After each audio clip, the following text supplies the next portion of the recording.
Let me show you one of my favorite Google Classroom tips. So here I've started my productivity tips and tricks course, and you'll see my stream looks pretty bare. And it's not just because students aren't posting and whatnot, it's because there's actually a better way to use the stream.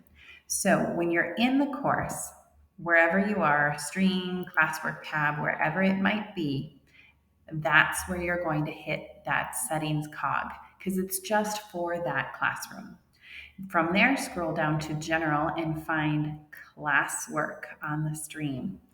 The default is to do show condensed notifications, but watch what happens when I choose show attachments and details.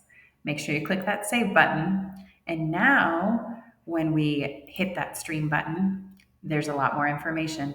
I can see how many assignments have been turned in and how many are still assigned.